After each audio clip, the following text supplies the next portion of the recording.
words will enter the public gallery. Okay, colleagues, we're now in public session and the meeting will be recorded and broadcast throughout Parliament buildings at this stage. Note apologies from Kate Nicholl. Happy to take any others at this stage. None. Declarations of interest, if members wish to raise any at this stage. None. Chairperson's business. The committee met informally with Aerospace Spirit Aero Systems on the 21st of May, and I, as chair, met informally with the Association of Project Safety yesterday. Summary notes of both are included within the pack. Are members content to note and to write to Spirit thanking them for the visit? Yeah, or just to thank the Secretariat here, we have had some fantastic visits, and each one of them, I'm sure with colleagues, really do give us an insight into these particular industries, so thanks very much. Thank you. Members, hope they're useful. Very good. Okay, colleagues, draft minutes then are at page 7 of our pack. For members content that they are a true and accurate reflection of our deliberations, and I sign them as such. Agreed, thank you. Item 5, matters arising. Members, anything the members wish to raise at this stage which isn't covered later? No? Okay. Item 6, LCM Border Security, Asylum and Immigration Bill. The committee will now receive evidence from the Department in respect of relevant aspects of the Border Security, Asylum and Immigration Bill. And thank you to the clerk providing a cover note at page 18. And can I welcome Annette Palmer, Director of Tertiary Education Division DFE, and Louise Stevenson, Deputy Head of Vocational Qualification Reform Branch at DFE. Very welcome, and hand over to you, colleagues. Thank you very much. Well, as you've said, Chair, we're here today to talk to you about and give you an oral briefing on the paper you've received in relation to the UK ENIC. So the UK ENIC is the UK European National Information Centre for the recognition and evaluation of international qualifications and skills. The UK ENIC service provides the only UK government-approved assessment of and statements of comparability between overseas qualifications and UK qualifications. These statements can be requested as part of visa applications, and having this close link to immigration, the UK ENIC service has been considered reserved and has operated on a UK-wide basis. The service was recently re-procured, and as part of this procurement process, the Department for Education in England identified that certain changes relating to the recognition of qualifications obtained overseas may have been levied without statutory authority. The view was taken that while statutory authority might not be strictly necessary, it was prudent to establish a clear legal basis for the charges to avoid any ambiguity, with the preferable course being to place the fees on a statutory footing. The clause dealing with the validation of fees in the legislative consent motion in the Border Security, Asylum and Immigration Bill aims to address this issue. In order to mitigate any legal risk, law officer consent was granted for retrospective legislation in respect of the historic charges. The extension of this legislation to the devolved nations seeks to ensure that statutory cover is provided for the previous fees charged. The provision will remove the possibility of service users requesting a refund for fees paid for services, the benefits of which they have fairly received. During the course of drafting the bill, officials in England were also asked to consider the devolution position of the UK ENIC service, who then in turn contacted us. And having taken legal advice, the devolved nations have all agreed that UK ENIC should, in part, be considered transferred as it clearly relates to education, and therefore legislative consent is required. Wales and Scotland have also both laid legislative consent motions, and it was agreed that it was in the best interest of service users that the service itself continues to be managed centrally by the Department for Education in England, with the devolved nations having a stronger role in the oversight and management of the service going forward. There has been no disruption or change in service provision to users throughout this process, and unfortunately, due to the unexpected nature of this issue and the pace of the bill's passage in Westminster, it has meant that we have had to work extremely quickly to progress, and we do apologise for the briefing being later than we would have intended, but we are happy to take any questions. Thank you very much, and listen, this wasn't your issue, so thank you very much for coming along to the committee. I just wanted to check, so service users in Northern Ireland who were previously billed or who were previously received the service, they didn't pay for? No. So the Department for the Economy pays for access to the UK ENIC databases for the purposes of education and employment, so not for immigration or visa purposes. So for example, our careers advisors would use the service to access that database and provide information to clients with international qualifications. and educational institutions such as universities and further education colleges can also use the service. But individuals could, if they wished, go directly to the service and pay, I think it's £60. £60.90 if it was an individual applying for the purposes of a visa application. But in terms of the department and the career service, we pay a fee to use the database, but that is not transferred onto service users. How much does the department pay? So institutions pay between £1,000 to £5,000 a year, depending on the number of users to access the database, obviously for qualification comparison purposes. Now, I would need to check because the information about our specific financial contribution may be considered commercially sensitive.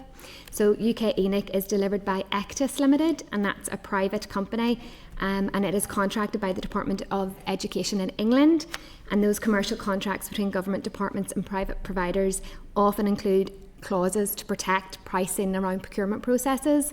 But I can check if we're able to but it's between £1,000 and £5,000. No problem. Thank you very much for that. Any colleagues? Jonathan? Just briefly following on the chair's point, you said institutions typically pay between 1 and 5,000.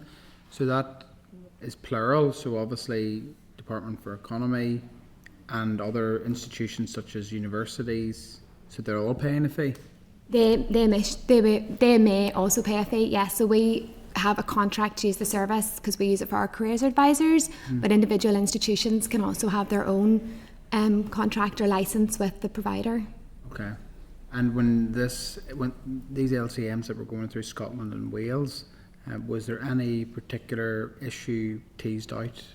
Has that happened yet? Yes, so the LCMs have been laid in both Wales and Scotland, and I can't remember the exact. Yes, it's February and March for those two jurisdictions. Yeah. No issues. No really. issues, no. That a retained UK-wide system they felt was Yes. good. Yeah, I think going forward, though, we would like to have a bit more oversight and input into the processes. Thank you. Anyone anything else? Nope. Colleagues, thank you very much indeed. We appreciate your quick reaction to this one, so thank you very much indeed for your time. Thank you. Thank you for your time. Thank you. Okay, colleagues, the department will obviously come back to us if they're able to share the commercial information, which may be restricted or may not, but seems relatively straightforward. So are the committee content that we write to the Committee for Justice to say that we're content with the proposals? Yeah. Yep, agreed. Thank you. Okay, item 7 then, members, we're going to get a budget update. So the department's briefing is at page 52. A summary of the budget table prepared by the clerk is at page 2 of the tabled items, and there are further information at page 59 and page 78. So just getting officials. Yep.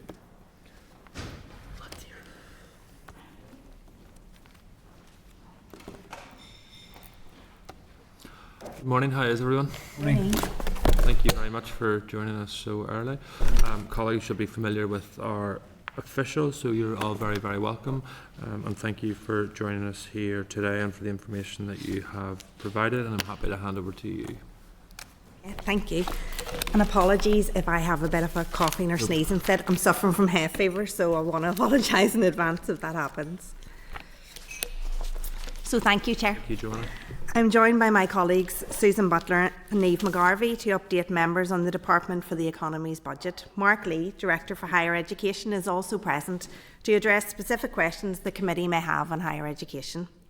Since my last appearance, DFE has finalised its opening 25-26 budget, allocations and completed the associated Equality of Opportunity and Rural Impact screenings. The DFE 25-26 non-ring-fenced resource-style budget of 813 million, including indicative June monitoring allocations, consists of 799 million of a controllable allocation, including the 15 million earmarked for skills initiatives, as the Minister has discretion on where to allocate, and 13.9 million of executive earmarked funding, 5.1 million for the Open, 4.4 million for the Graduate Entry Medical School, 3.8 million for Peace Plus match funding, and 0.6 million of CPD fees for City Deals projects. Turning to capital, DFE received a capital DEL allocation of 205 million, inclusive of 55 million earmarked for City Deals projects. DFE also received 8 million of financial transactions capital. Detail on how this funding has been allocated across DFE business areas and partner organisations was set out in Table 1 of the briefing paper I submitted to you. This has been included at page 54 of your pack. In line with good financial management, like previous years, DFE's opening budget allocations include a level of overcommitment for both staff salaries and capital projects. The 7.5 million overcommitment in capital and 8.3 million in salaries are considered manageable and will be monitored throughout the year. As requested, 24-25 provisional outturn has been included alongside the 25-26 budget allocations in Table 2 of the briefing I provided you, which is on page 56 of your pack. While comparing previous year's spend with the current year budget offers some context, circumstances, programmes, prices and demand, etc. change year to year. To try and aid comparison with provisional outturn, I have removed expenditure which would distort your analysis, including non-controllable funding, in-year transfers and technical adjustments. The detail of all adjustments was included in Table 3 of my briefing paper to you, which is on page 57 of your pack. All business areas and partner organisations have individually screened their allocation for equality of opportunity and rural impacts.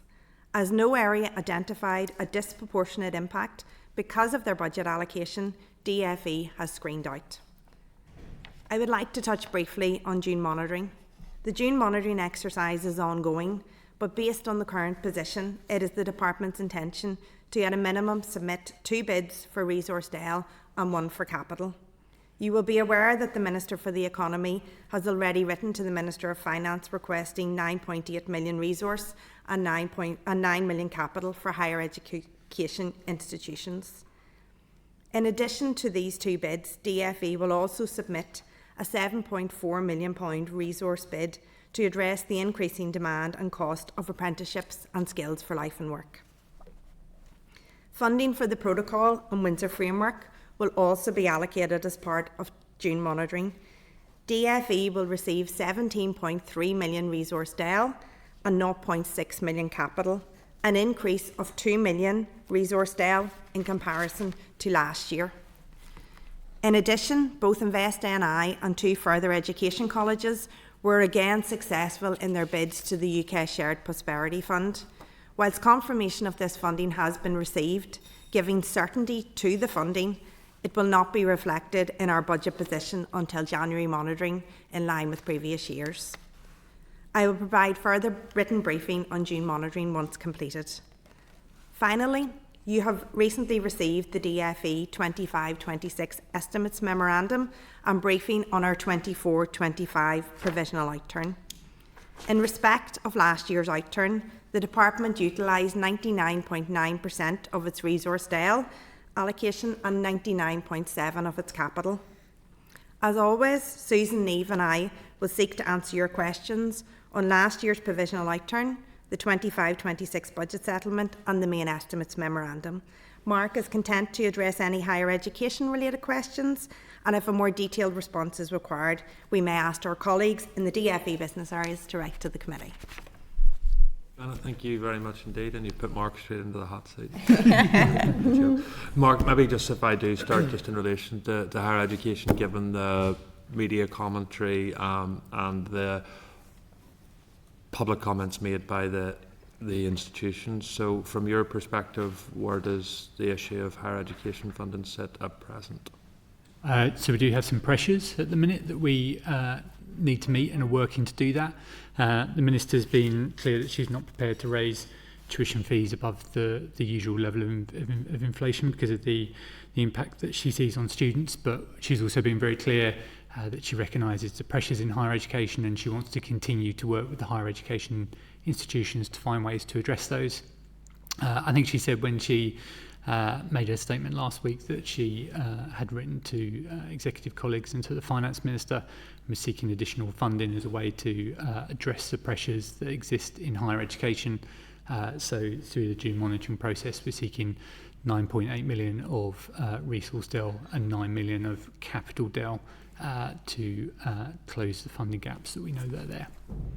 In terms of those bids that have been submitted to June monitoring, where does that then bring us in terms of the position for last year in relation to higher education?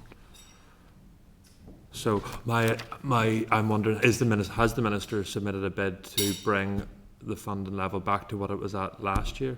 Yes, essentially now there is a little bit of complexity within that, because the higher education budget includes student support, and student support is demand-led, so those figures move, and indeed there will probably be slightly less required this year than there was last year. But yes, essentially the minister is trying to get to a position where we can give the universities at least flat cash, as they would call it, the same allocation as last year. You've probably seen the letter that was penned by Queen's University, Ulster University and the Open University. So if we're only bringing to a flat cash position of last year, they say that the structural deficit that had been created as a result of tuition fees not rising has made the position unsustainable. So if we're only going to flat cash them, how are we going to find the solution, particularly to the issue of the universities making clear that they will have to reduce student numbers? I think there's two elements to this. I think, how do we ensure we've got money this year so that the universities can continue with the provision they have and not make difficult decisions to cut things. In the kind of more medium term, there's a review of higher education funding where we want to really go through a more thorough process of understanding what the universities need, how that benchmarks, what the models are for supporting that, as well as looking at student support. That will be another important element of higher education funding. So we've been speaking to the universities about that, a kind of medium-term process for engaging with them and making sure we've got a more sustainable approach to funding. Okay, so closing balance last year for higher education, including student support, and obviously some of that's demand-led, is 205 million. So the opening position this year is 203, is that correct? Yeah. Correct. Okay. Depends what you include and don't, but yes. Yeah, so the 205 that was in, I think that was maybe in Peter's table, doesn't include the 1.5 million that we got late last year, which brought it up to about 206 million. And the difference between then where we are now and where we're going next year is, as Mark has sort of said, we have that structural deficit. And as you know, I've been to the committee before and I've spoke about the fact that we use in-year easements and those extra bids to the executive. So that will be part of where that shortfall is. Then we have the student support element. So student support, which is demand-led and based on eligibility, the current year projections are that that will be 3.6 million less than what it is against what the current year budget is. And that is where then you get that 2 million shortfall, which is part of the £9.8 million bid that's been made by the Minister. So that's the £2 million for the shortfall this year, or yes, 25-26, and the 7.8 million, which is that structural deficit, which the department has tried to, you know, supplement each year through additional bids, one-off funding, or you know, in-year easements. And that 2 million then is in the teaching grant side, because research you put down as capital. Research is capital, Okay. yes. So that is the 2 million of the 9.8 million resource DEL bid, and then the 7.8 is the structural deficit, and then 9 million is in respect of the capital. So that is for the quality related research. So that's roughly about 9 million less than what they had got last year. Yeah. And in terms of that 2 million, then do you have a breakdown of how where that shortfall is? So have you said that that's likely to be in student support, that's likely to be for this institution, that's likely to be for that institution? The Minister's not made a final decision yet in terms of, so we're 2 million short within the higher education division budget.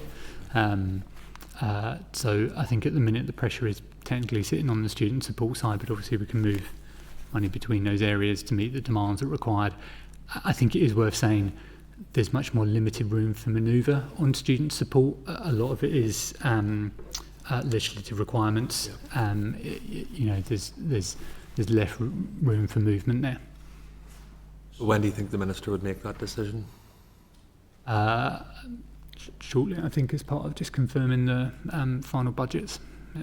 So our higher education institutions still don't know what their final budgets are, is that correct? So they know what the overall position is in terms of being 2 million short plus the structural deficit that we've talked about, and they know that what that means for them in terms of a kind of worst case scenario in terms of the opening budget. So that has given them enough to plan on. Oh, they don't know their final budget for this year yet. We normally send out, so until we'll need to run the funding model, which will give them precise amounts. We need student figures in to confirm that, so they don't normally get the final figures actually until towards the back end of the summer.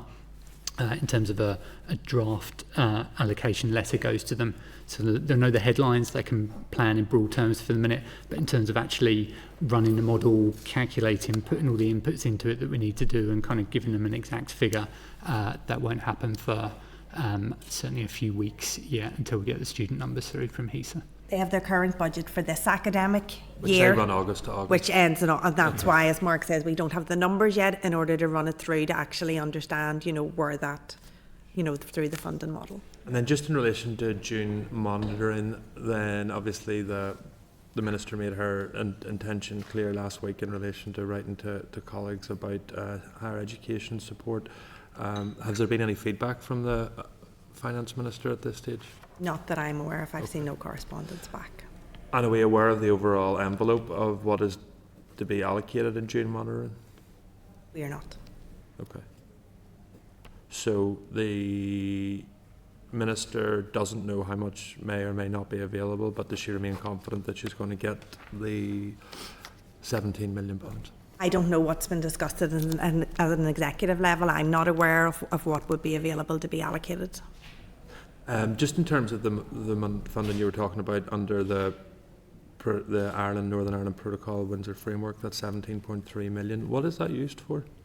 That is used to fund the outworkings of the protocol and the Windsor Framework. So that would be in like trading standards, there would be consumer services, energy for the single electricity market. You're putting me on the spot here, and the various staff that work in then the trade areas of our department as well. There is some that also goes to Invest NI for dual market access and Intertrade, and I think Labour Relations Agency and Consumer Council. So there was an increase, as I said, of 2 million, but the 2 million is very much related to staff vacancies that have been filled, but really mainly to do with the civil service pay uplift and national insurance. So that has been fully covered through that funding. And that's earmarked funding allocated? That is earmarked funding, yeah. No problem. Final one for me, just in relation to Northern Ireland Screen. I just wanted to check. So it's closing position last year was 20.1 million, is that right? Yeah. And then a proposed opening budget this year of 18.7, is that Yes. right? Has there been any assessment of the impact of that cut? Whilst NI Screen has been allocated less budget than last year, they can scope their activities and programmes. The reduction does not impact their business plan targets and they remain on track. And they also have access to recruitment monies from successful projects, and they're also able to bid in year because, as I said, they can scope their programmes and activities. But what the 25-26 budget does do is that is now their baseline, and until this financial year their baseline had sat at around 14 million, so it does give them that financial security, which is good for them to be able to plan against their business plan and future activities. Thank you so much indeed. Sinead? Thank you. Just going back to higher education again, I really welcome the fact that there's going to be no increase in student tuition fees. However, in the context of the letter that was sent from the 5 higher education institutions, they indicated that it may have an impact on student numbers. I mean, it's very difficult to effectively scrutinise, the context of what student numbers are likely to be within this envelope. Have you looked into that in any way in terms of the individual institutions as well, the breakdown in the individual institutions in terms of what the budget now currently means regarding? Yeah, and there's not an absolute direct relationship, so we'll provide a budget to those institutions. They will then, as autonomous institutions, make their own judgments around what that means they can do in terms of student numbers, but also other investment projects they may be doing, community projects they may be running, a whole range of things that they do, and make a decision. Now, what I would hope is that we've set out how we're seeking to address the funding gap, both in the short and medium term, through the bid to the executive and work on a higher education funding review. We've worked closely with them. I would hope that would mean that they won't take short-term decisions to cut student numbers in any significant way, but we'll continue to work closely When with will them. you know what that impact is, so that we can actually have transparency around that? I mean, in terms of the exact student numbers, we won't know those until into the autumn, once clearing and all of those kind of elements play out. So it will take a while for the student numbers to come through. I think we'd be clear before then if any of the institutions were going to significantly reduce their intake. Yeah, I don't expect that to be the case at this stage, but. So within the higher education budget, can you give me a breakdown of what each institution is actually going to get in their budget? You mean in terms of money, or? Yeah. Until we run the funding model, I can't give you precise figures. We could certainly give you, if you want an indication, we could give you the 24-25 breakdown, which would give you the split between the different institutions. And But that's unlikely to change, or, you know, in terms of percentage-wise? unlikely to change in any significant way, that's correct, yes. Okay. Okay, that's interesting. And can you confirm that there just will be no increase in the maintenance grants? There's no plan to Increase maintenance, student maintenance grants? Yeah, indeed. That was so the maintenance portal opened in, I think it was March, off the back of the regulations which were set and which this committee would have considered. So there's no increase to maintenance. Because the institutions indicated in their letter as well that there was other methods of supporting students, and they talked about the increase of maintenance grants as a way of doing that. So that's not in the agenda at all. It's certainly something we'd like to look at. I would point to the fact that we have had significant increases in maintenance loan in the previous years. There was a 40% increase and then a 20% increase announced by Conor Murphy. So certainly ministers are very aware of the financial pressures facing students and have taken steps to respond to that. I think that the maintenance grant in particular has an interaction with the loan, and I think we want to look at a range of things there, including the thresholds. So we probably need to do that as part of that higher education funding review, where we can look at the complete suite of student support, which kind of interacts and how it all comes together and what the thresholds are and how that affects the balance between grant and loan, all of those kind of issues. So Is there any sense of urgency around that at all, or is it just going to be due process? no, I mean, the urgency has reflected the fact that there's been a 40% and a 20% increase to the maintenance loan to make sure students can access funding. We'll continue to provide hardship funds, which again the previous minister I think increased shortly after he came into post. So we are all, both the minister and civil servants, are seized of the pressure that's facing them, and action has been taken on that. Can I just make one tweak to what I said previously around the allocations and been broadly the same as last year? Obviously there will be some ring fence money for the McGee numbers, for instance, so that will be reflected, but beyond that the allocations will probably be broadly in line with previous years. Yeah, okay. So it's 11 million this year for the McGee.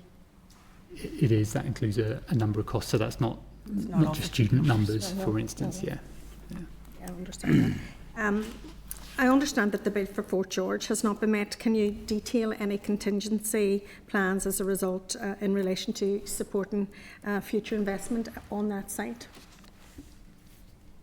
I would need to get you more detail on the Fort George bid. Was it in our high priority bids in respect of?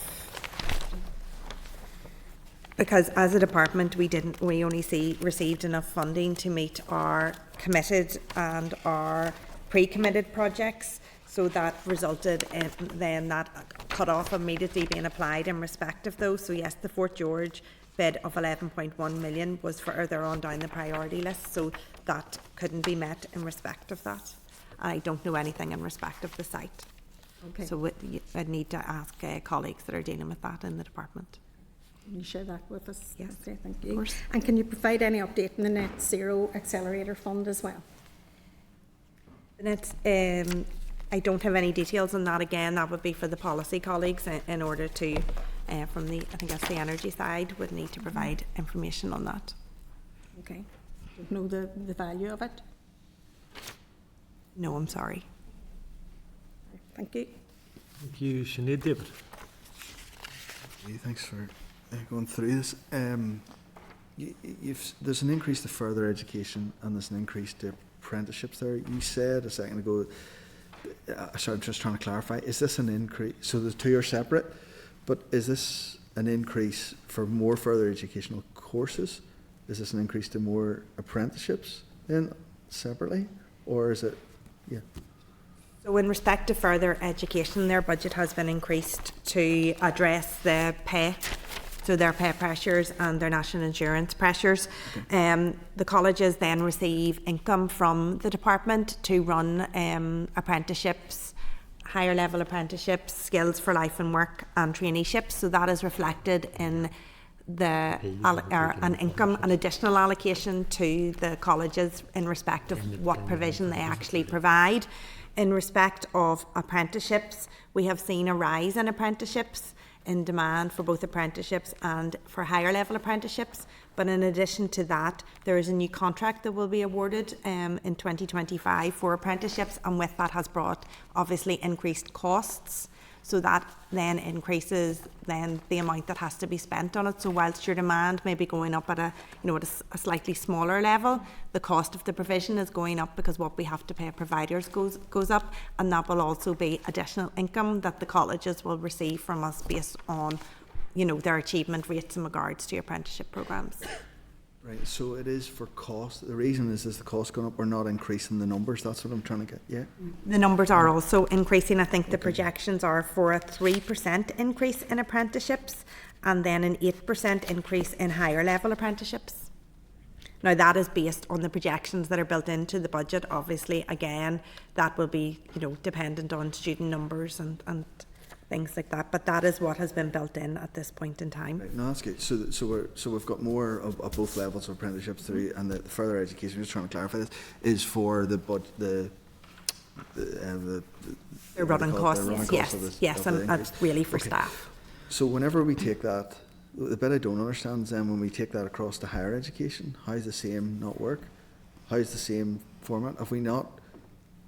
Is there not increased cost there for the same national insurance contributions and all of that? Further education is an arm's length body. It is, an NDPB of the department. As such, because of their status, any extra income that they generate, they can't have reserves. So they are wholly reliant upon the income that they either generate in year or the budget that they get from the department. So they don't have that ability, to build reserves and to be able to use that to meet their costs. Universities do have that there, and they are autonomous bodies. They have control over what they spend their funding on, whereas the colleges then work under the auspices and the controls that you get with a non-departmental public body. No, I get that, and I'm welcoming the friendships. I'm not having a go. I'm welcoming that kind of change. But what I'm trying to get at is, and I understand that's the department directly paying, but you're expecting the universities then to pay that out of their reserves then? Is that what you're... So universities get income not just from the department, for instance. There'll be international students, they'll run businesses and enterprises, they'll have long-term investments, a whole range of sort of commercial activities and the like. There's also the tuition fee, which has traditionally gone up in line with inflation, so increases that side of income. So I guess they've got a broader range of income streams, some of which are outside government, on which they can draw and create additional funds to support the pay rises that they may pay to their staff. Okay, and we're confident we're not reducing student numbers? That this won't reduce student numbers? I think if we can provide the universities with a kind of flat cash assurance, I wouldn't expect any significant change in student numbers, but look, that's a decision for the universities and one that they've not yet made. It's not a decision. It is a decision for the university, but it's a decision you're forcing the university to make. If they're, you're saying. I think what we aim to do is give them enough financial certainty that there will be no, Okay, and that will happen in the next sort of, what do you say, 2 months or 6 weeks, 2 months? Yeah. And it's an ongoing conversation. Yeah. Okay. The universities mentioned to us, and it was in that, I think in that letter, the city deal, kind of the innovation bit around that city deal. and them not being able to commit to that part. Is there a risk there? There is I mean, if the bid to the executive is unsuccessful in terms of additional funding, then certainly the universities, institutions will have to make some difficult decisions. That'll involve them looking at student numbers, looking at city deal projects, looking at other projects they run, and deciding what's affordable within the budget they've got. But If that risk comes and they don't proceed with those, what happens then? Well, our focus will be working with them really closely and seeing how we can ensure those city deals, for instance, continue. We as a department are really committed to those. We'll look to see how we can support them in finding other additional revenue streams, finding a different way of doing the project to make sure they happen. So, Okay, just going back to the budget, last point to pick up really, the employment regulations and the figure, the levels, something has doubled or more than doubled. So the entrepreneur bit has doubled. Sorry, I'll take it first. Employment regulations has doubled. Can you explain why that's the case? The majority of the employment regulations element is actually for HMRC costs, and that is in relation to updates that need to be done for their system for the parental bereavement and miscarriage leave changes in the policy. So their system needs to be updated in order to make those payments where there's been the deviation, and also to be able to capture what the impact of those payments are then for the region, because we will be charged accordingly for those. Okay, and then entrepreneurship, innovation and economic strategy, that's also... That's mainly in relation to the the regional fund. So that's the £5 million regional fund is included in there. Okay, David, thank you. Jonathan? Thank you, Chair. Thank you very much. Keeping with the theme of universities at present, are you aware of any correspondence from the universities with the Minister post her decision that she would not be raising university fees in line with inflation? no, I don't think I've, not in relation to that issue. I don't think I've seen anything else more broadly, no. So obviously the universities were very clear what the impact would be if it didn't rise in line with inflation, so there's been no communication with the universities post the Minister's decision? I was speaking to both Queen's and Ulster yesterday, so but there's been no lettering or correspondence to the Minister. Prior to the Minister making her decision not to rise in line with inflation, how did she communicate the decision to the universities? I think there was a phone call to them, but that wasn't one that I was part of. Okay, that's fair enough. On page 62, you talk about the June monitoring allocations.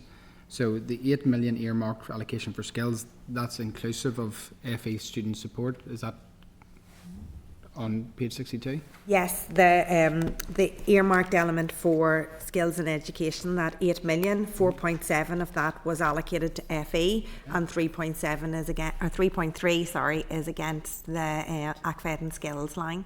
Okay, and is there any more detail around the skills particular line? Obviously, it's would be one of the more significant pieces in the June monitoring round. So that is, so do you mean, sorry, the individual line for ACFED and skills? So that is to cover apprenticeship, skills for life and work, traineeships, the flexible skill fund, assured skills, Innovate Us, all of those skills programmes. Okay. The rise in departmental salaries, is that purely to take into account of the national insurance increase? National insurance, and then the change in the 24-25, then uplift of 3%, and the projected agreed uplift of 6% from August, which is now inescapable because it's been agreed. In relation to the Windsor Framework and Protocol costs, what did you suggest it would be? £2 million. Okay. Have you got a comparative figure for this past 5 years in relation to that, or since it came into effect? We could get you that, Yeah, that relative please. figure. Do you want it then just at that total level or at the Treasury level? Treasury have about 5 different categories. If it could be broke down for department, that would be perfect. Thank Okay. you. Thanks. Any of our colleagues online want to ask any questions? I don't think we're good. Okay. Can I just go back to, sorry, I just wanted to try and get clear on the higher education stuff. So, Mark, when were you first aware, when was the department first aware of the ongoing pressures within the department in relation to the... Financial pressures? Yeah. So I mean, we've been carrying a significant pressure since I think 23, 24. The budget set by the Secretary of State. So each year has been a difficult pressure. I think the Minister then set some initial allocations, didn't she? I can't remember the exact timing of that, but certainly we would have had conversations with the institutions around that point when we knew what this year's budget was shaping up like. When we would have had the draft budget, which would have been around January, February time. I'm just trying to understand why the Minister only last week wrote to executive colleagues in relation to the issues being faced by universities.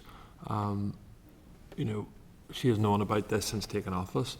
Was last week a result of public pressure that was put on her by the opposition to rule out raising increased fees, or why were we only allocating writing to executive colleagues last week to say, sorry, not my problem, Gov, the executive now need to deal with it? It is worth noting that the Minister did submit bids in the 24-25 financial year in regards to the deficit. I made reference to the 1.5 million that the department received late February of this year, which was not rolled forward into the allocation that we got then for the 25-26 financial year. And who was the Finance Minister that made that decision? Sorry? Who was the Finance Minister that made that decision?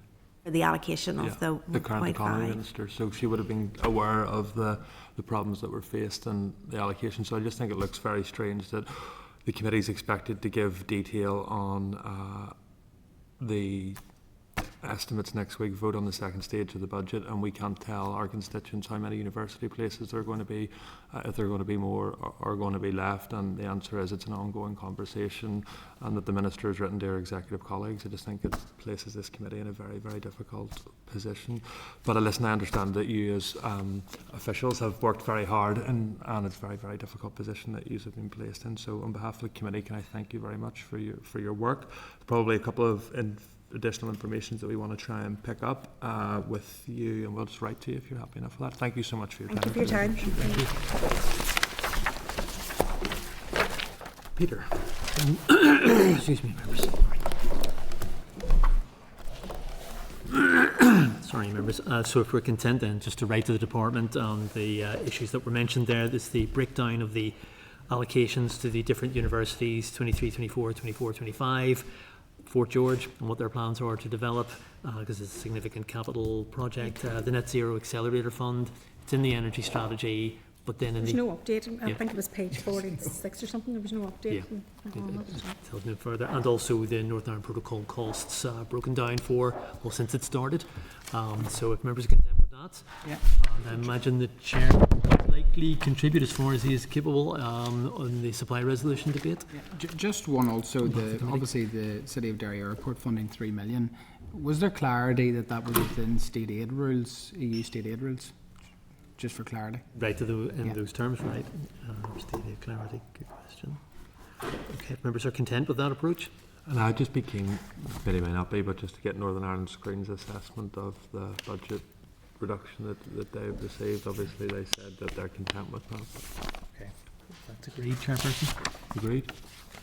Chair, just with the conversation we're having about universities, I find it quite opaque in terms of some of the real details, because, you know, I take the letter that we received at face value about the pressures facing universities and how that's funded. People will have all different queries and suggestions, but overall, it just seems like we're not getting the full picture on where the conversation space was and is with the department. I don't get that. Like, do we have an opportunity at some stage to have the universities before us to have the chat? Mm-hmm. We're going there. We're going to Okay. Queen's very soon. Yeah, that'll Here, also, in relation to the city deal, we have to be very mindful that the universities are getting a significant amount of money from the city deals. I'm sure they're not going to throw the baby out with the bathwater in relation to city deals. You know, I think there is a collective desire to kind of deliver this for the various geographical areas in which they're in. So and the reduction of their funding is considerably less than first anticipated. Now, obviously, I know that they're under pressure in regarding national insurance contributions and everything else that has come along after that. But, you know, that's why I wanted to have an individual breakdown of what each of them are getting, and we haven't got that. You know, they're saying more or less the same percentage as the last time. So, but that's not really good enough. I want to know exactly how much money out of that budget each institution is getting, Queen's and Ulster, because I know all of the political parties have been lobbied very, very hard by the institutions, and they were talking in catastrophic terms in terms of budgets, and I know that they are under pressure, and that is why a higher education full funding review needs to take place, and needs to take place with urgency. And even, you know, when we talk about the student maintenance grants, they are extremely important for students because of the pressure that they're under today. So I think we need to proceed with urgency in and around that to support our universities and to support our students. Gary? Yep, thanks, Chair. I suppose I just support all of those comments. For me, I think it is important that, you know, we do take into consideration obviously the letter that the universities had written to the 5 party leaders is of concern, and I think that, you know, obviously it can't be disregarded. Have we any clarity in terms of the department, the review of the funding model for higher education, exactly where that's at and the timescales for that? We just need to get that clarity as well. I think it'd be useful to get that in writing. But also, and to Johnny's point, I think we need to see, obviously the Minister has made clear publicly that she's not going to consider increasing fees, and that's her position. But I think that a do nothing approach or a no solution approach either is not going to be acceptable. So we need to hear directly from the universities, and you know, obviously we're going to Queen's, so we'll hear from them. But we need to just schedule in how we're going to get that feedback and what it will mean for the universities going forward. Members content? Okay. Item 8 then, members, Renewable Energy Support Scheme. The committee will now receive evidence from the department in respect of the anticipated onshore renewable electricity support scheme and refer members in their packs to the information provided by the department, and hand over to you at this stage. Thank you. Thank you, Chair, members of the committee. Good morning, and thank you for the chance to come and speak to you about the newly titled Renewable Electricity Price Guarantee Scheme. My name's Jimmy Graham. I'm a Director of Business Gas, Minerals and Renewable Electricity. With me are Zoe Crowe and Nicolo Di Francesco from the Onshore Renewable Electricity team. So I'll start by giving a brief background to the development of the REPG scheme to date, which sets out the context for the pending final scheme design publication, and then outline next steps towards implementation. So the Climate Change Act states that the Department for the Economy must ensure that at least 80% of electricity consumption is from renewable sources by 2030. And prior to the Act, the Northern Ireland Executive's energy strategy identified the need for increased renewable electricity, noting that a support scheme is an essential driver for this change and committing to introducing one for Northern Ireland. The renewable sector presents a significant economic opportunity with an estimated pipeline of investment worth hundreds of millions of pounds in new projects, and we must maximise this opportunity for here. So we're therefore developing a new support scheme based on the Contracts for Difference mechanism commonly used in many European countries to incentivise investment in renewable electricity, and this scheme is crucial in enabling delivery of the 80% target. So unlike direct subsidy models, an auction-based scheme which guarantees a price per unit of electricity generated over the contract period can provide protection to consumers from market volatility whilst reducing investment risk for developers. And striking this balance is crucial in attracting sufficient projects to meet our renewable electricity targets while safeguarding consumers from potentially excessive price increases.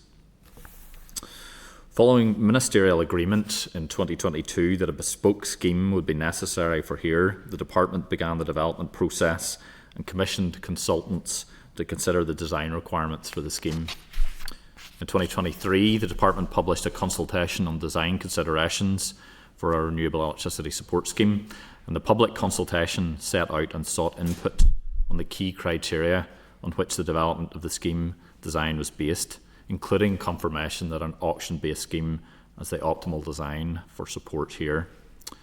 Aurora Energy Research were then contracted to provide the required technical expertise to formulate the high-level design for consideration with the responses received to the consultation.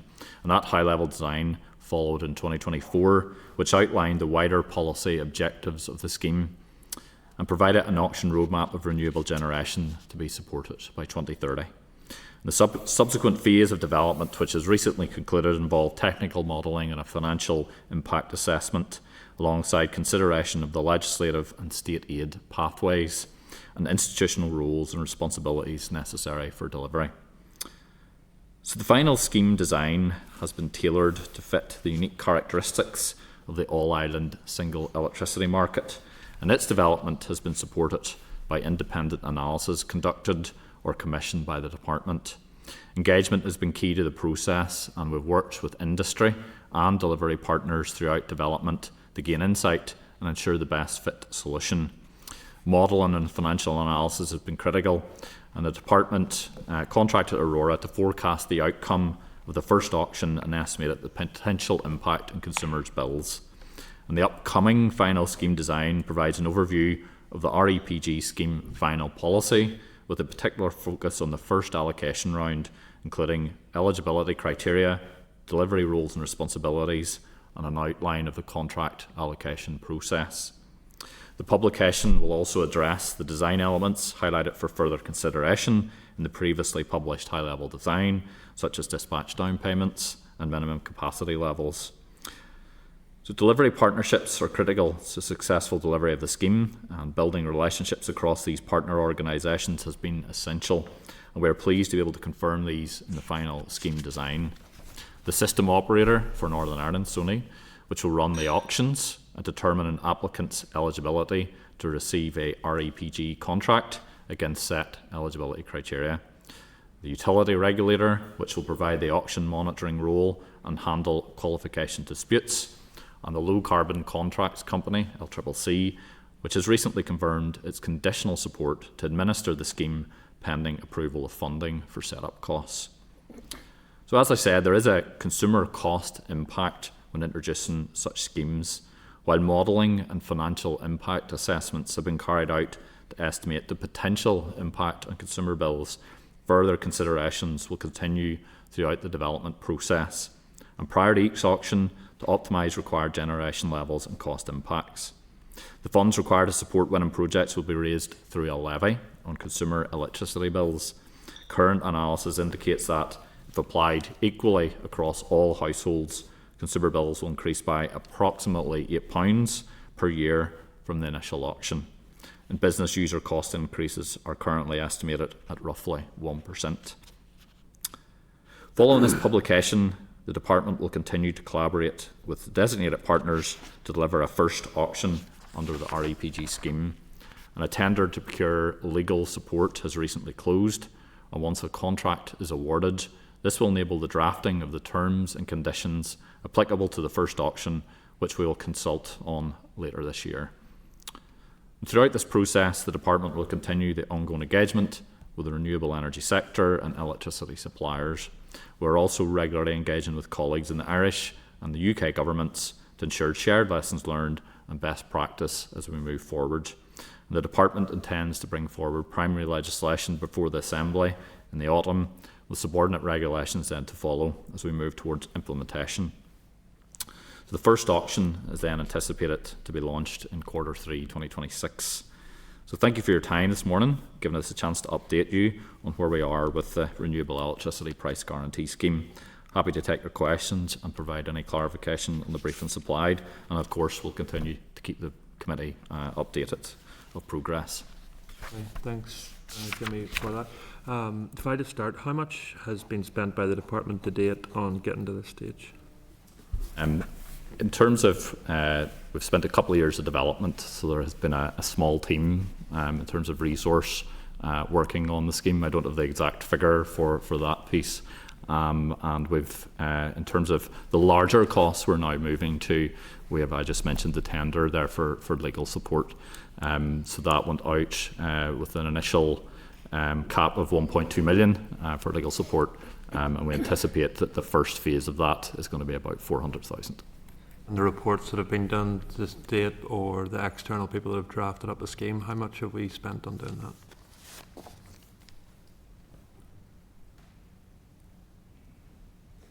Yeah, about 170,000 on the different elements of consultation pieces. So there was 2 smaller ones and 1 larger one, so it's about 170,000 in total. And that includes reports that have been commissioned by external bodies, so the Aurora report, etc.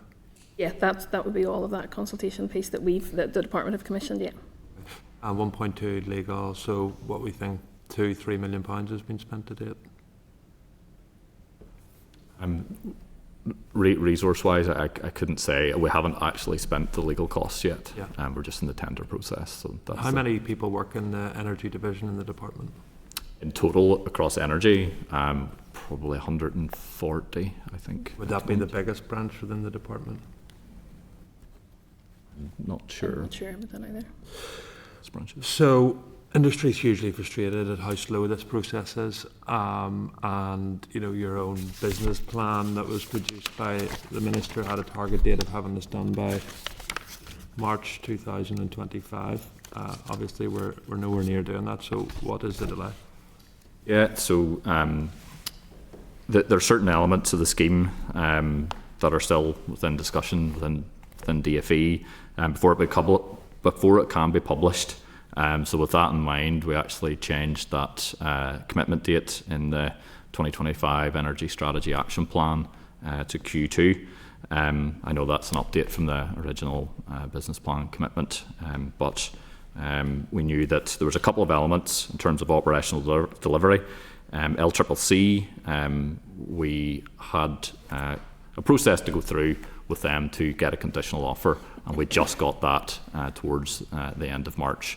And then there's another element in terms of consumer impact and community benefits that we've been working through with our minister before we'll release the final scheme design. When will that be released? We hope, pending approval by the minister, we hope within the next couple of weeks we'll have it published. And then that will mean the auction is ran in, when did you say? Q3 2026. And what was the initial hope for it to be done? I think our initial target was Q1 2026. And in terms of the Climate Change Act targets by 2030, which this scheme is set to address by legislation passed by this Assembly, when do you think then the benefits of this scheme will start to be felt?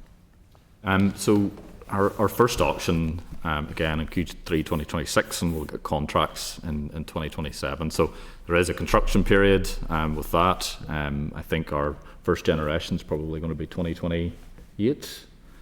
There might be some earlier, it Maybe depends, some earlier, because as you say, lots of industry are moving forward, so it depends how quickly they can move to generation.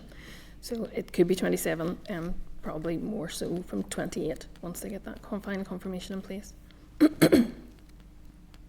And then in terms of the impact on businesses, so you said 1% on their energy bills. What's the average business energy bill here in Northern Ireland, just so I can quantify what 1% means? We've done some work to try and analyse the average bill, but it's so widespread that basing it on the average really isn't working for us. It's very hard to define it. So that's why we've stuck to the 1% rather than try and break it down any further. It really is a wide range and different sizes of business. It's a much more difficult space to get an average amount in, unfortunately. But So we don't know what the 1%, I'm just trying to quantify it in my head, so we don't know what the average business bill for electricity is in Northern Ireland. it depends, because a small business might only be like a household, so it'll be similar where some of our energy intensive users could be looking at an increase of 800,000, I think was the estimate for some of our larger businesses, just 1%. 800,000? Yeah, so our larger businesses, it sounds like a lot, but when you put it, it's still 1% of their bill, but it is a sizable chunk of money, whereas our smaller businesses, for a lot of them, it's the same as a household electricity bill, so it's 1% of that for them. So that's why it's hard to, if you average that, it doesn't really paint a real picture. And then finally, what do you think industry's view has been of this process to date? Do you think there's frustration, or are they content with how this has been handled by the department? We've had very positive engagement with industry. I know that they'll always want us to go faster, and try and get that first auction done as soon as possible. But very, very supportive. The Minister's very keen on co-design. That's what we've been trying to do with industry right throughout the process. And then final design scheme will be published, did you say this month? Yeah, the final scheme design, let me see, 28th, but in June, let's say, yeah. Okay, fair enough. Emma? Thanks, Chair. Thanks to you all. I just want to ask a question around the community benefit model and where that's at, or how that's going to work for participants. I know, you know, in the area that I represent, we do see that working quite successfully, and it, I suppose, subdues some of the pain that people might have around a particular structure in their area. So I wondered where that was at. Yeah, and that's one of the points that we've been reviewing as part of the final scheme design, and why we've had a little delay. So there's different models in Great Britain. It's like a voluntary model in the south. It's a mandatory contribution by developers. I think it's €2 per megawatt hour. We're in the final scheme design that you'll see, our initial focus is going to be on, can we provide discounted electricity bills for those who are living close within a development. Now that process is complex. There's no guarantee that we will be able to do it, and we will certainly need the support of NIE and the utility regulator to see if that is going to be possible. But that's the initial thought, and that's where the Minister is supportive of that model. So just if I can clarify, so the community benefit would come in the form of discounted bills for local... For those within the proximity of a development, yes. And we haven't worked out the detail of how close that would be yet. So the hope is that that would be mandatory? So it wouldn't be a mandatory collection from a developer like the south. It would. So if you live within an area, depending on where your meter point is, you would just have a discount on your bill, and then it would be socialised across all consumers. That's the initial train of thought. Yeah, so it's not going to be like a voluntary... No, not a voluntary scheme like GB, and not a mandatory collection like the south. It would be actually a different model for here than we have. Great Britain are sort of looking at something similar for those households with close to transmission lines. Yeah. So that's a similar idea. Yeah. So but no guarantees that it'll work, but we will investigate it. But ultimately, the idea that you have is that for NIE, that they're going to have to give a guarantee that the consumers in the local area are going to receive some benefit for being in proximity. We'll need to work through it with NIE and the UR to see what the possibilities are and how we do it. But that ultimately is the objective, and what we'll say in the final scheme design, that we're going to look at that process. Okay. Thanks. Thanks, Chair. Have you've legally tested that? No, not yet. That is a sort of breaking thought of what we want to do. We don't know if we can yet. And again, we'll need the NIE and the UR to be able to help us through that journey. We know it's been tried in Great Britain, so that's in terms of transmission lines. So that's what we're looking at as a model. Did you say that's going to be included in the design that's published next month? It will be. There will be it will say in terms of community benefits, that's our path, rather than having a mandatory developer collection or a voluntary model like GB. This is what we're going to try to do. No guarantees that it'll work, but that's what we want to try and do. Why is it included in that if it hasn't even been legally tested? So, you could be saying that this scheme is required to do this, but you haven't even seen if it's legally allowed to do that. It won't put it won't put a requirement on the developers. That's why it's different. So normally when you look at the scheme standalone, it would either put a mandatory requirement on anyone who was successful in the scheme to pay into a pot or a fund, or it would be a voluntary best practice that we would be advocating that developers engage with local community and agree what community benefit is applicable and provides the best assistance. What we're saying is, rather than focus it on the developer and to look at the consideration about in relation to our future renewable growth piece, that it's about a bill reduction. So it won't tie in anybody who's successful, particularly in this, but it will relate to successful developments. So it won't. That's why it doesn't impact the development of the scheme in that context, because it'll be a separate kind of parallel piece of work that we'll work alongside the delivery package of the scheme. So it won't apply directly to the developers. It will just be a consideration on those bill options. And if it finds that we can't avail of that purpose, then it would revert back to that kind of voluntary piece or best practice, and we'll put it part of potentially the consultation at that point, the consultation we'll have later in the year. So we're still looking at options. The bottom line is that there's still options to consider when it comes to community benefit. But what developers are interested in from this final scheme design is that at the moment, it's not looking like there'd be a mandatory allocation for the developer. I just would have some concerns about that. So basically, if this model that you're suggesting doesn't work, there's not going to be an obligation on developers, and thus you're leaving it to people's free will. Oh, this is our primary option. This is what we want So the to do. fallback should be so, the mandatory. So that we will look at that next. The issue and why the mandatory is not our prime path, is developers will just add that to the price, and the price of the auction is higher. We have seen that work in the south. That's why it's not our prime path for community benefit. We need to see communities seeing some return. Absolutely, and that's that the minister is very supportive of that position. Yes. Yeah. I just struggle with this. So we're putting out a scheme that we haven't with guidelines that we haven't legally tested. We're going to go to an auction next year. Surely developers will have to have certainty if there's going to be a mandatory charge put upon them. And if you haven't got to the stage yet, if you've legally tested your preferred option, how then are you going to revert back to that if it's not within the final design that's gone out at this stage, or the auction's already been run? So the next key milestone after the final scheme design is the publication of the terms and conditions. So that's what our legal support that we're the tender And process have been working through. So we have another milestone there to work through. That'll be the real detail of what's included in the first auction. So there's a little bit way to go until we get to a final answer in this solution. So in terms of we're setting out where we want to go to. And then that's the 1.2 million you're spending on legal that you've just tendered for. So what's the end date for them to complete that work by? There's multiple packages or phases that we have continuing right through into the next financial year. Yeah. But the consultation is planned for Q3 of this year. So those primary decisions and those considerations will have to be considered before that consultation is issued.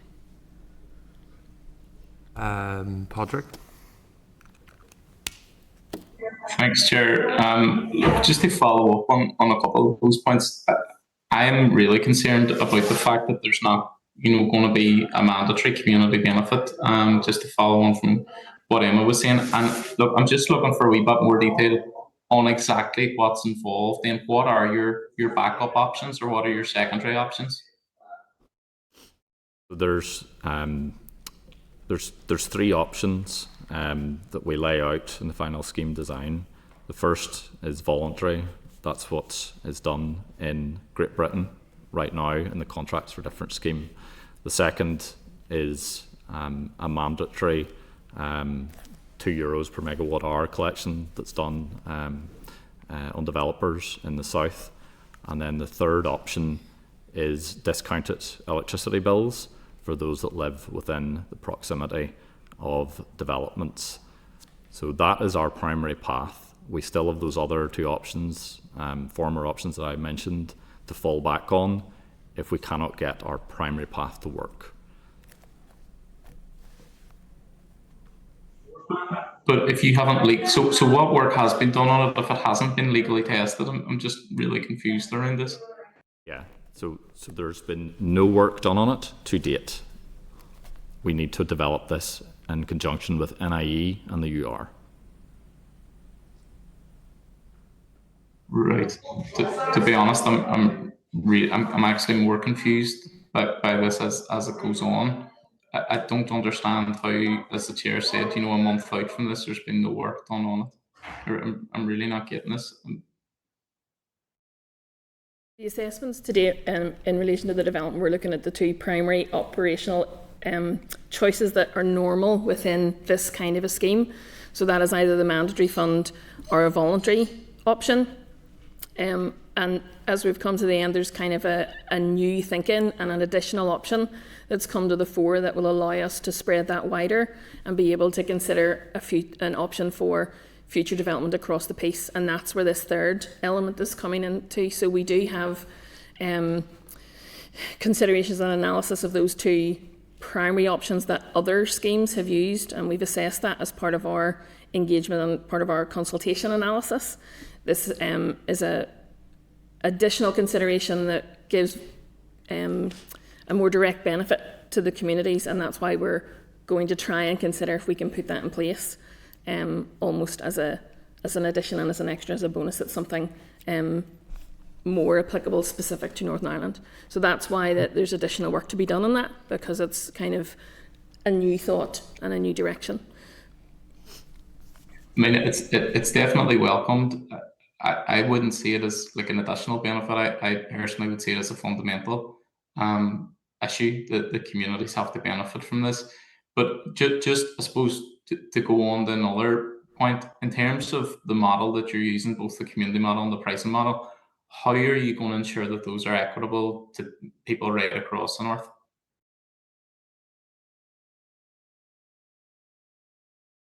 Equitable in terms of? Of access. The scheme will apply across everyone who's using electricity. So the excess is across the board. It's not. The community benefit piece is particular to those who live within the locality, but generally speaking, the impact of the scheme and the benefits to be had will be across any electricity user, across the north. So it's naturally equitable by the nature of the operations.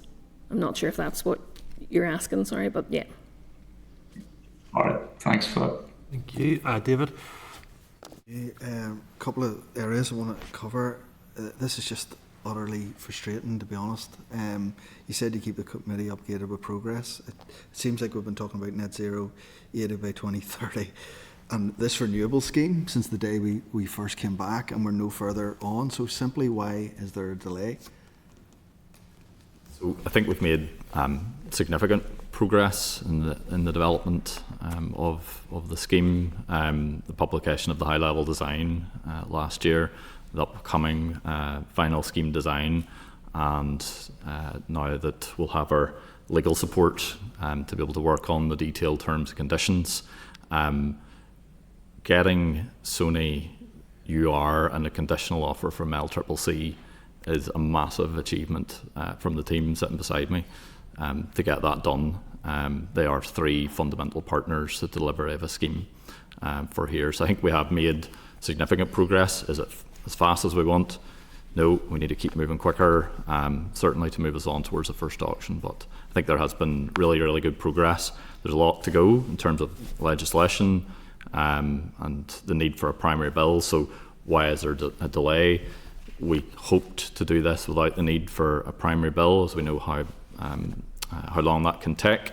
But there is no other option. We need to bring a primary bill to the Assembly to give all those parties that I mentioned the powers to run the scheme. Is the department's failure to deal with RHI, is that holding this back? Not from the process that we've worked through. I have not seen that, no. If we can't access the finance until RHI is closed, has this been delayed to allow that process to happen? No, we have any funding that we've needed so far. I know that we've been successful in terms of the consultancy that we've needed, the legal support. We've now got the first phase of that secured. So no, there's been no impact specifically to this. Do you see any failure within the department to deliver this on time? It would be, we set that initial date of Q1 2026, and we're missing that certainly, but the main impact is the need for a primary bill to bring through the Assembly. A second ago you said you want to meet the characteristics of an all-island electricity system. Is the entry point still 5 megawatts in this new scheme? Yes, On the first auction round, we were setting that as a minimum. That's 5. not the characteristics of of an energy system across the island. That is completely different in a barrier north and south. So how does that match the statement that you want to meet the characteristics of an all Ireland? So the characteristics north and south are a bit different. The Nairo was very, very successful in the north in bringing smaller developments online, and the south are in a wee bit of a different timescale in terms of bringing that small generation. I know that they have their SRES scheme to try and help that. So we are setting this at 5 megawatts initially. We know, again, because we're co-designing this as industry, we know that there's projects between the 1 to 5 megawatt space, but there's only 18 projects from the analysis that has been done. It's only about 48 megawatts, so I think that's less than 2% of the total generation we need for the 80% by 2030 target. And the complexity of the contracts between generator and supplier and the administrative burden on that, they're all the reasons to... So you nailed it. So it comes down to administration. So we are creating a scheme for in Northern Ireland that is different than the south of Ireland, but it's one energy system. So we are effectively creating a border for development and investment.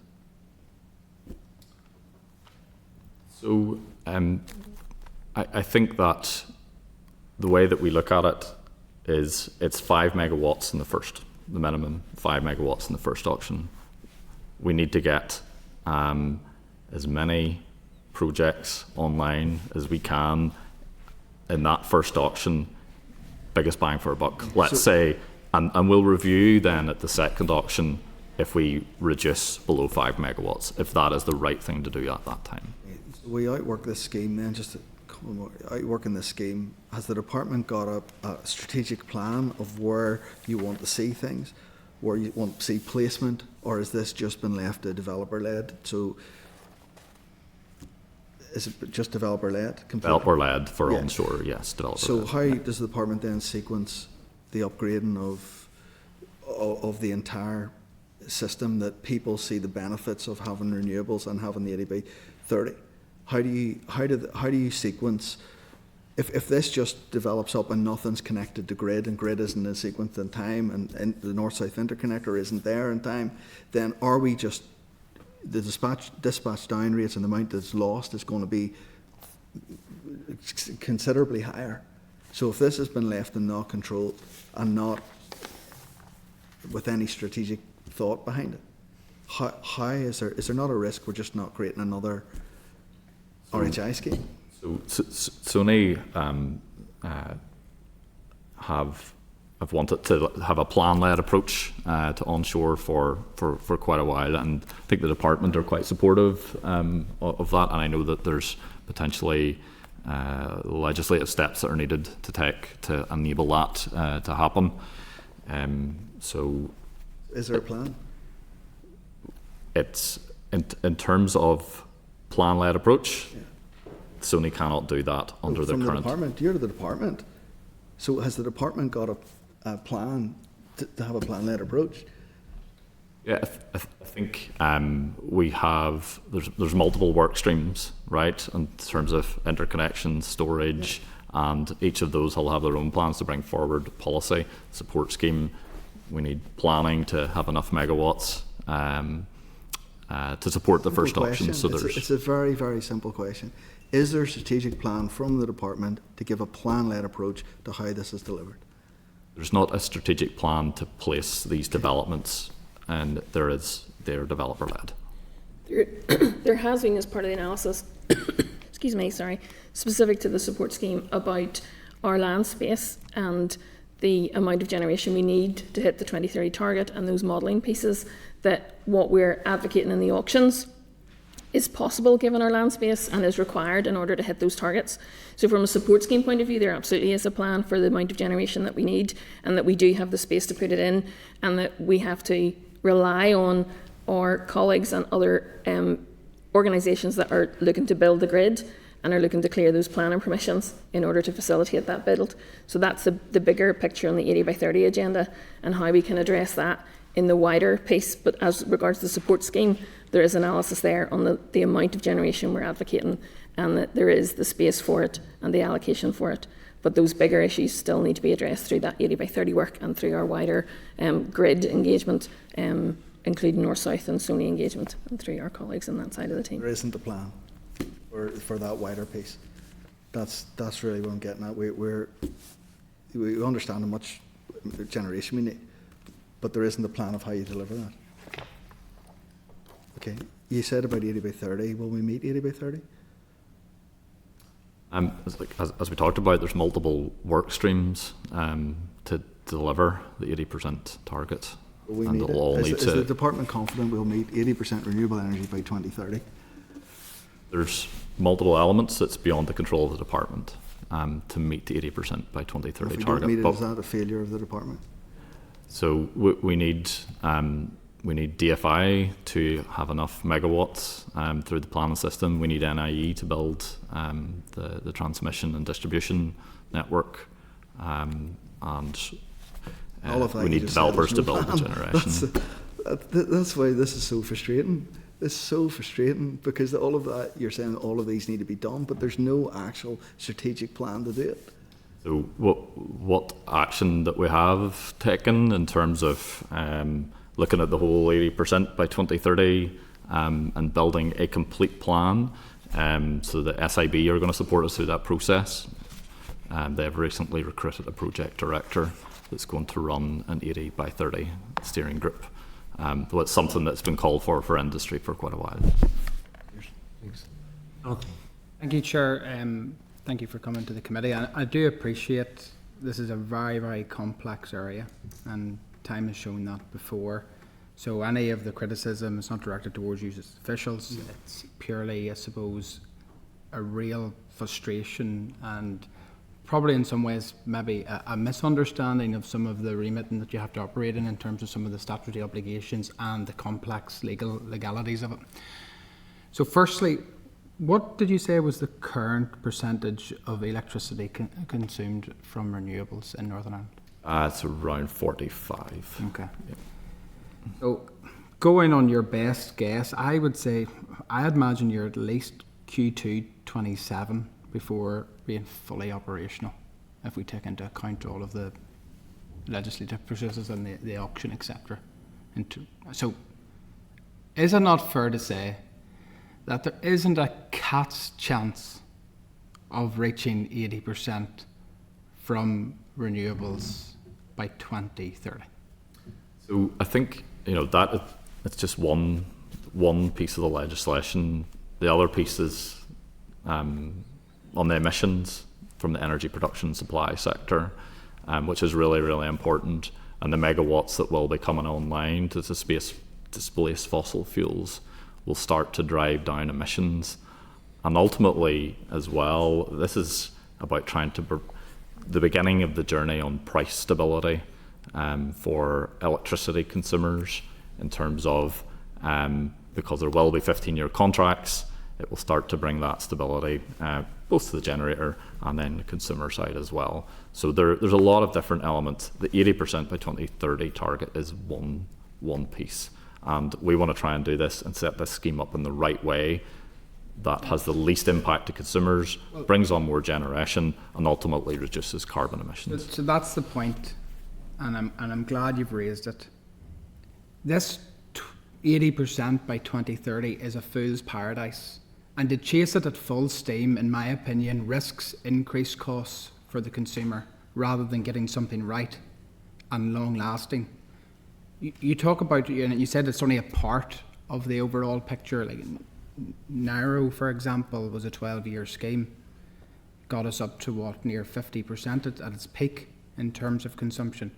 So on a best case average, that would require at least 7 to 8 years of a scheme like this to double that, in a sense, to reach any form of target. Am I misreading that, or is that in terms of the understanding of where things could realistically be, rather than 2030 being the be all and end all? From the purpose of the scheme, Nairo was successful, but Nairo did target smaller generation. So therefore the amount of participants in Nairo doesn't equate to the same kind of level of generation if you had the same number of participants in this kind of scheme. And in relation to delivery for 2030, part of the process is involved engagement with industry. So we already have lots of, because we do have an excellent history in renewables, so there are renewable plans and processes in the pipeline. So based on that, from the planning pipeline, and based on that and our engagement with the industry, we talked with them about what is that long stop date. So that's kind of the line from when they sign up a contract to when they'll actually be generating. And they have agreed that the long stop date for their delivery to happen by 2030 is still operationally possible, and that's what they're advocating towards. So at the moment, the generation that we will be supporting from Auction 1 will land by 2030, and that we'll do further analysis and modelling and engagement with industry for any future auctions that will add to that too. Like, planning delays are another aspect of this. You know, are you aware of the average time it takes for one of these large-scale renewable projects to go through planning? You know, I have applications that I know it's at least 2 years in the process. Yeah, so one to qualify for the auction, you need your plan and consent. So we've been keeping a very close eye, and that's through the model and work to see what's in the pipeline to ensure that we need to have the most competitive auction that we can, the lowest price, the best outcome for consumers. And that's part of the analysis. Okay, how much is in the planning system or the planning pipeline? How much is consented? And we will tailor that first auction. And what is your data showing you in terms of renewable projects that will be fully complete by the time that you go live? What is the analysis telling you? Fully consented before the first auction. So I think, what is it at the moment? I think a good percentage of the generation that we intend to support in the first auction has already received all the consenting required. By the time we actually launch the auction, we expect to have a surplus, which will allow us to create a very competitive auction. Lifetime of the span, 15 years? 15. Okay. Anticipated total cost?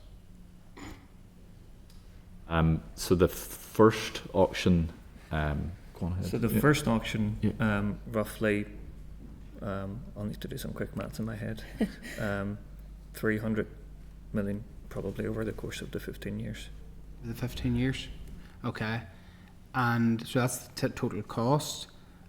And what does, we all talk about the price, what it looks like for the consumers. What does an electricity reduction look like for a consumer on average over the course of 15 years in a renewable scheme? It's costing the taxpayer 300 million. What's the net benefit in terms of cost to the consumer? So this is, the scheme will not reduce costs. And we've been very clear that it's not about reducing costs. Mm-hmm. It is the beginning of the journey on price stability. That is so important to me, because this scheme is being sold like it's a reduction of cost to the consumer.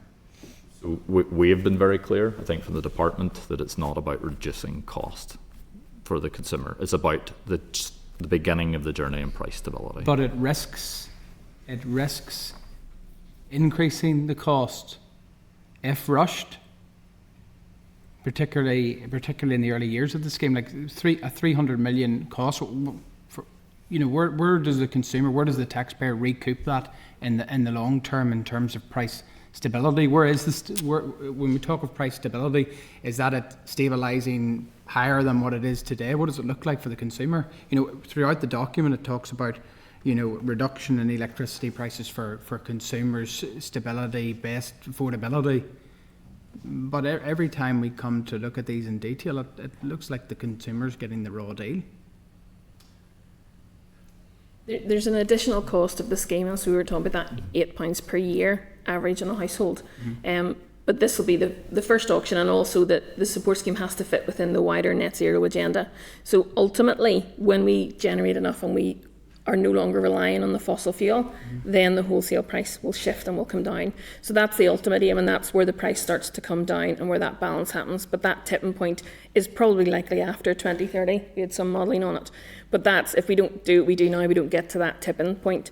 So ultimately, and I am sure that industry have advocated that when it gets to the point where renewable energy should cost less than fossil fuel. But we have to go through this transition to get there. So what we're trying to do is to make it as competitive as we can and reduce that additional cost.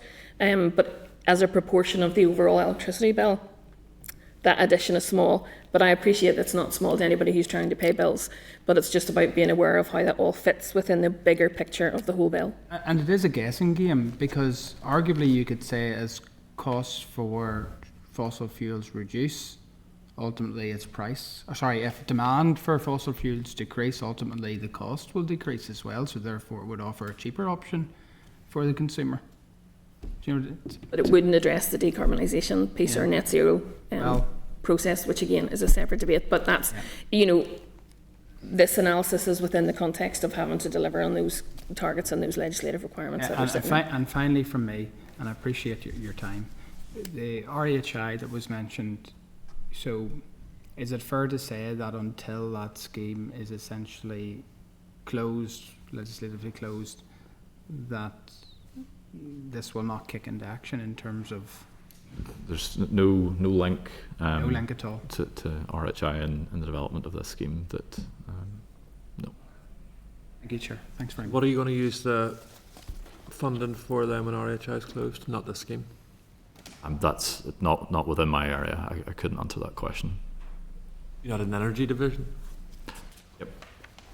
RHI is not under my responsibilities. I can't answer that question. But Sinead. Okay. Thank you for all your answers so far. It is incredibly complex area, but we've taken evidence here multiple times, and Sonny has indicated the grid limitations.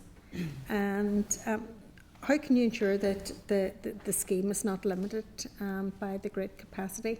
Because I'm aware that the demand for electricity is expected to rise by 20% by 2030. So how do we ensure that we're not captured in this scheme by not being able to have the capacity to deliver? Demand, I think over the last 10 years or so, demand is flatlined, or I think it's actually gone down a little bit. So I think any forecasts for a 20% increase need to be considered, let's say, if that's going to be reality. I think in terms of grid, NIE's RP7, which is 2.2 billion, is absolutely critical to building the grid capacity that's required to help take that extra generation there's going to be. Right, okay. And just a quick question. Can you tell us why there's no mention of the Net Zero Accelerator Fund in the 2025 Energy Action Plan? So the Net Zero Accelerator Fund, it's been developed by Invest NI. They are doing a market engagement exercise right now. So even though it's not specifically mentioned, it is a programme for government commitment, and very much still in development.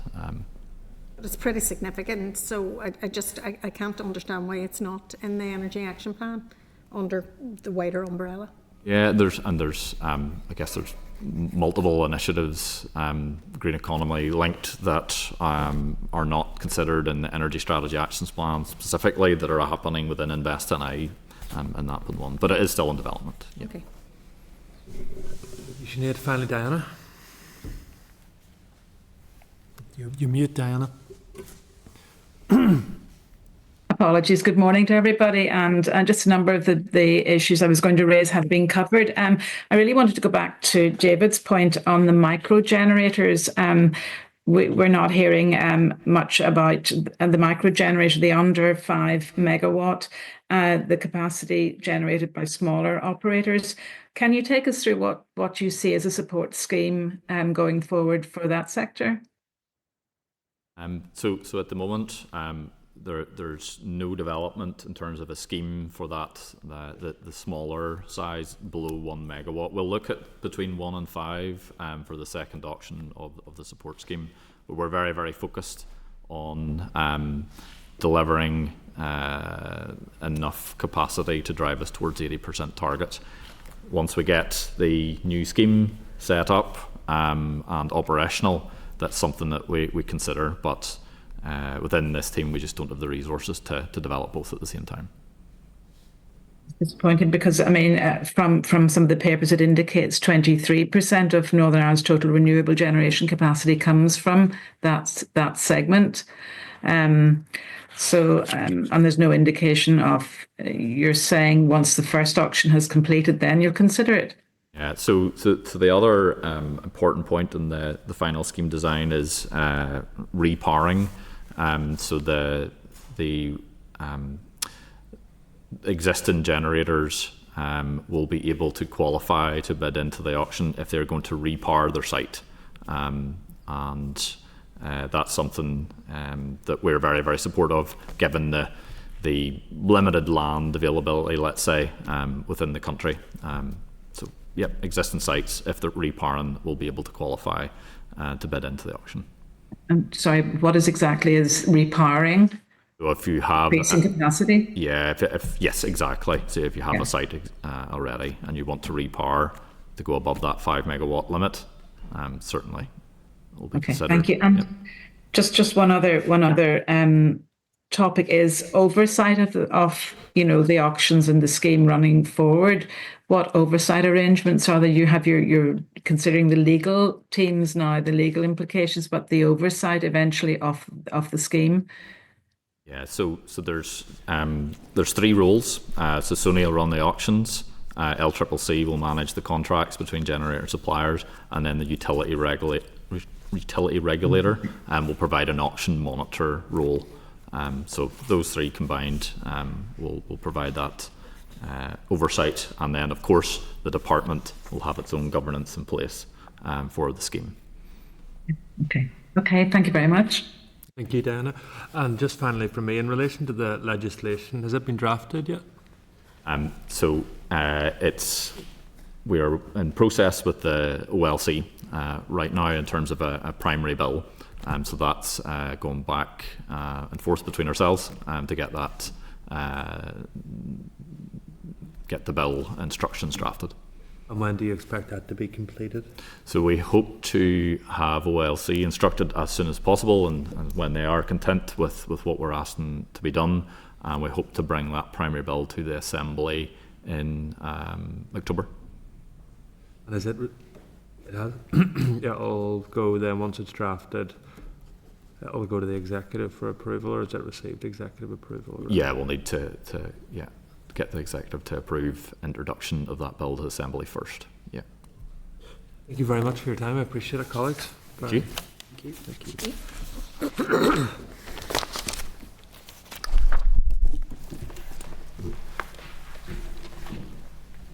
Peter. So, members, are we committee content to write to the department just seeking further information on the cross-community benefits? I thought members felt that it just was not clear. With that in mind. Oh, listen, the whole thing is a basket case. It's unbelievable. It is actually unbelievable. Not often I'm lost for words, but anyway, yeah, if we could do that, that would be useful. Okay, then. We'll indicate members' concern. Yep. Okay. Very good. Thanks, Chairperson. Doing very well on time. So. Okay, anything else, members? No? Okay, correspondence. Are members content that they're disposed with as indicated in the... Great. I'm going to move to Peter, wanted to cover a couple, so go ahead. Okay, just in terms of correspondence, we have at page 373, the department has written giving us notice of the introduction of the Insolvency Amendment Bill. So this is all about insolvency stuff and director disqualification. I think largely we're generally bringing Northern Ireland into line with the rest of the UK, is my understanding, and members got a briefing on it before. So my suggestion to the department has been that they seek to introduce maybe on the 17th of June, and then they would come to the committee maybe on the 18th of June and just say, hey, here's this bill. And then on the second stage would be the following Monday or Tuesday. So you would have been briefed by the department. You'd know what it was about. If you had any questions, you could just say them. And then when the minister is actually doing the second stage, that would be helpful to her in doing her wind, I guess. And then if the second stage is passed, I would then start, the committee stage would begin, and I'd start writing to stakeholders straight away, just before the summer, and then we try and get evidence in September. The department indicate they wrote to about 300 stakeholders, and they got maybe one substantive response, and that was the Law Society. So I don't think there'll be a lot in this, famous last words. So, but I was thinking that we could probably get this done in the 30 days, and that will be done in September. But if members are worried about that, well, we'll get a briefing from the department, and you have an opportunity to say that in the committee, and indeed say it in plenary. So if that kind of works for you, Great. you're unconcerned, Fab. That's brilliant. Very good. Thank you. Okay, forward work plan then, Peter. So further to that, members, in the forward work programme is at page 812. Just to remind members that BORMAC, who are this cross-border manufacturing cluster, they want to meet with members. I have something sorted out for 1 p.m, Tuesday 3rd. I think Miss Sheeran and Mr. Delargy. We're away. That's next Tuesday. Oh, crap.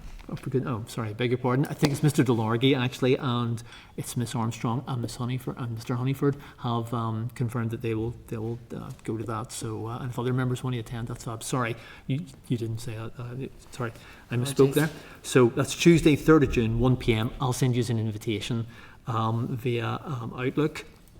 Then next week we're in Southwest Regional College. We'll be starting at 10:30. They're all coming to stay with you the night before, Diana.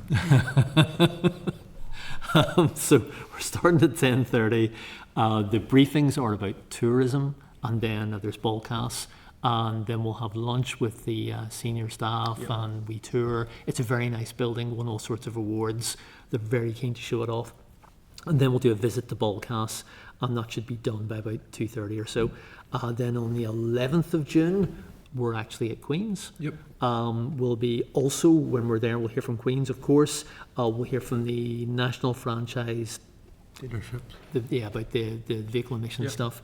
That'll be on the 11th of June. And then in the afternoon, we'll do a quick visit to AI stuff in the Titanic Quarter. Unfortunately, Queen's AI stuff isn't at Queen's, it's in the Titanic Quarter. So we'll nip down there. It should be okay. Is that a catalyst? Pardon? Is that a catalyst? I don't know. We wait with interest, but exactly what it's going to be. So there's going to be something visual. So there'll be pictures, so we can have pictures for our website and things. I've asked the department if it would please come and brief us around the 1st of October on its 5-year business plan. This is a new thing that the departments are doing, and this will sometimes we can get a bit lost in the detail of 5 million for this, 10 million for that, and maybe lose sight of the longer term picture. Hopefully that will help. And then Collins Aerospace, we're there in Kilkeel on the 8th of October, and I'm trying to get the Northern Ireland Skills Council to come along that day as well. So members, there's a number of visits that we're doing before summer recess, a couple that we're doing after. The halfway point of the mandate is actually Halloween. That sounds like a long way away, but it's about, 8 or 9 meetings away, not that far away. I reckon officials will suddenly realise that it's the halfway point of the mandate, and we will suddenly see an awful lot of legislation, so that after Halloween you won't be allowed out of the building, basically is what I'm saying. So let's enjoy these visits when you can, because we'll be doing legislation, I think, for a good bit of 26 and definitely for 27. That's what your future is. So that's it. Also, members, you'd asked me to commission Raise to do some research into social enterprise. We're going to split it into two. One of the papers will be about state of play in Northern Ireland, impact of EU stuff, and then there's a second paper which will be about women, and entrepreneurship and social enterprises. If you're happy enough to do it that way, we'll get those to us probably just after summer recess. So that's a forward work programme. Is there anything missing from that picture that members want to add? Just as a technical point to the committee, is there something that disenables us to use the likes of the Senate chamber for committee meetings? I think it's a very good room to have committee meetings in, and I don't know whether or not that's because it's booked or it's only because we're concurrent. But it's quite nice to be able to. There's a wee bit of room. There's only I'm just. 5 of us here. I don't know if anybody else thinks that, but Finance meets here, so Did they they? have it. Oh, before it. Or after, and they like to be. They're meeting early. They're starting to meet at 1 o'clock. So we'd be clashing with them. I've persuaded them to not be here today. Okay, I understand that now. Okay, They're very particular about it. Oh, it starts every week at 1 and it still goes on to 5. Yeah. And, well, after 5. Apparently, the chair likes to. Have a say. Is there any other relevant business, members? If not, can I conclude the meeting? I will see you all next week. Well, we'll actually see you all at noon when we're doing the joint concurrent meeting. Indeed. That's also, please come back at noon. We've done very well on time. Well. Senate Chamber. Sound.